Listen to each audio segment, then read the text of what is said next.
ended up going to grab some freaking tacos for lunch, and I got some for me and Grams, and I was like, this will be perfect. We can skip like dinner and stuff when we get home later, and then skip the cooking session. I got like around like 6 tacos. I think I ate like 2 for lunch. I was like, I'll save 1 for later, and then when I got home, I ended up like jacking one of Grams. So it was like, Grams will typically do like 2 tacos and then call it a night. So I was like, alright, I'm gonna grab one of those, save her the other 2, and then we had the freaking verde salsa, the freaking guacamole salsa, and we were freaking sad. And that was my freaking Monday. And then I ended up booking a shift for the high school facility for Friday. So I was like, this would be cool. I'll get to check out the other building. In the midst of me, going through my Tuesday flow, I popped into work. I had this one student who got into like a bunch of freaking fights during the morning period.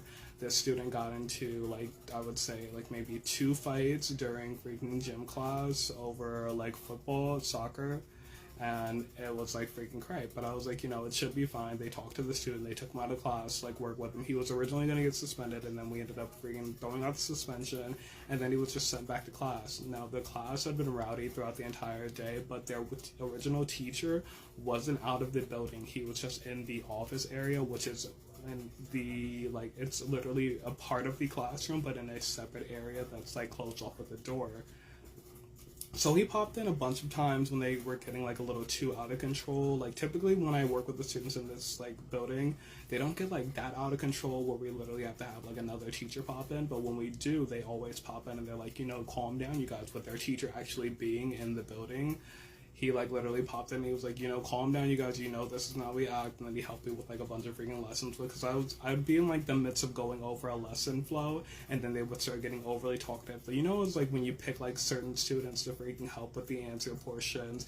The other students are maybe we can talk a bit too, or I was feeling the exact same way, and I got the exact same answer. So then you get in that happy flow. But then once you get in the happy flow, you want to talk to your buddies about how you got the same answer, and then it's we're on to the next question. And then they're still talking, so I'm in the midst of going calm down and stuff, but my voice was still freaking lost, so I was trying to project with it, but it was causing me so much freaking pain, you guys, that I was so glad the other teacher popped in for a lot of moments to help out.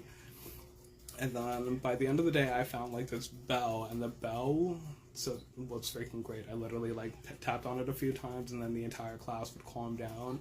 And I was like, if I would have known this earlier throughout the day, it would have helped so much, because my voice has been lost. And then just trying to project loud enough, because with students, it's not like you can go I lost my voice, but so, you guys just, do your thing. It's no, you still have to project and calm down the entire freaking classroom. So it was extremely straining, and just trying on my freaking voice.